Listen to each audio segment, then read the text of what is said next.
বিশ্ব অর্থনীতির সবচেয়ে বড় আসরে অংশ নিতে যাচ্ছে বাংলাদেশ। আগামী ২০ জুলাই আজারবাইজানের বাকু শহরে শুরু হচ্ছে আন্তর্জাতিক ইকোনমিক্স অলিম্পিয়াড ২০২৫। বিশ্বের ৬৩টি দেশের সেরা প্রতিযোগীদের সাথে সেখানে লড়বে বাংলাদেশের সেরা ৫ তরুণ মেধাবী। দেশের পতাকা হাতে তারা প্রস্তুত বিশ্বমঞ্চে নিজেদের মেধা তুলে ধরতে। আমাদের এই ২০২৫-এর জার্নির আমাদের অলমোস্ট ৩ মাস ধরে আমরা কার্যক্রম পরিচালনা করে আজকে অলমোস্ট শেষ পর্যায়ে চলে এসেছি।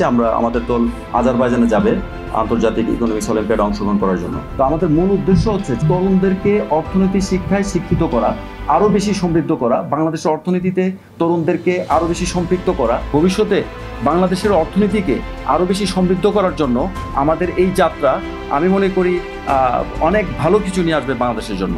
রাজধানীর প্রেস ক্লাবে আয়োজিত সংবাদ সম্মেলনে সাংবাদিকদের সাথে মতবিনিময় সভায় বাংলাদেশ ইকোনমিক্স অলিম্পিয়াড এর ব্র্যান্ড অ্যাম্বাসিডর মোহাম্মদ মানসুরুল হক জানান, এই সেরা ৫ জনকে খুঁজে বের করা হয়েছে প্রায় ২০,০০০ প্রতিযোগীর মধ্য থেকে। অনেক যাচাই বাছাই শেষে সেরা দলটিকে নির্বাচন করা হয়েছে। বাংলাদেশ ইকোনমিক্স অলিম্পিয়াডের সভাপতি আল আমিন পারভেজের নেতৃত্বে এই দলটি এবারও দেশের জন্য সম্মান বয়ে আনবে বলে বিশ্বাস আয়োজকদের। এবছর বাংলাদেশ ইকোনমিক্স অলিম্পিয়াডে আমরা প্রায় ১০,২,০৫০ জন মানুষের কাছে পৌঁছাতে পেরেছি স্টুডেন্টের সংখ্যা অনুযায়ী। এই ধরনের দেশব্যাপী কার্যক্রম পরিচালনা করা সবসময় চ্যালেঞ্জিং। আমাদের মতো দেশে যেখানে আসলে আমাদের অনেক ধরনের চ্যালেঞ্জ নিয়ে সবসময় থাকতে হয়, একই সাথে এটাও সত্য এই চ্যালেঞ্জগুলো কিন্তু আমাদেরকে আমাদের হোসেনুর রহমান স্যার যেটা বললেন যে প্রত্যেক বছর দক্ষ করে তুলছে। আমরা সারা বাংলাদেশের ৬৪টা জেলাতেই পৌঁছানোর চেষ্টা করেছি এবং সেখানে সবাইকে আমাদের কার্যক্রমে অংশগ্রহণ করানোর চেষ্টা করেছি।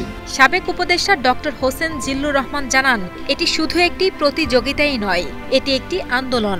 এর আসল উদ্দেশ্য হলো দেশের ছাত্রছাত্রীদের অর্থনীতি নিয়ে সচেতন করা, তাদের সঠিক সিদ্ধান্ত নিতে শেখানো এবং ভবিষ্যতের জন্য যোগ্য নেতা হিসেবে গড়ে তোলা। আজারবাইজানে বাকুতে এবারের আন্তর্জাতিক অলিম্পিয়াডটা হচ্ছে। আশা করি আমাদের প্রতিযোগীরা সেখানে সুষ্ঠু একটা তাদের স্বাক্ষর রাখবে মেধার, এবং এই যে তারা উন্মুখ হয়ে আছে সেই প্রতিযোগিতায় অংশগ্রহণের জন্য, আমরা যে ওই আনুষ্ঠানিক যাওয়ার যে বিভিন্ন আনুষ্ঠানিক প্রক্রিয়াগুলোর মধ্যে আমরা আছি, ভিসা ইত্যাদি নিয়ে কাজ চলছে। সো আশা করি যে তারা আমাদেরকে মুখোজ্জ্বল করবে, তারা অবশ্যই স্বর্ণ মেডেল ইত্যাদির জন্য চেষ্টা করবে। কিন্তু আমি যেটা আবারও বলতে চাই যে আন্তর্জাতিক পরিসরে বাংলাদেশ যখন প্রতিযোগিতা অংশ নেয়, শুধু মেডেল আমাদের লক্ষ্য নয়। আমাদের লক্ষ্য হচ্ছে যে উন্নত মানসিকতার কিছু মানুষ সেখানে অংশগ্রহণ করছে এবং তারা তাদের মাধ্যমে বাংলাদেশের যে একটা চারিত্রিক যে উন্নতি সেটারই একটি স্বাক্ষর রাখবে।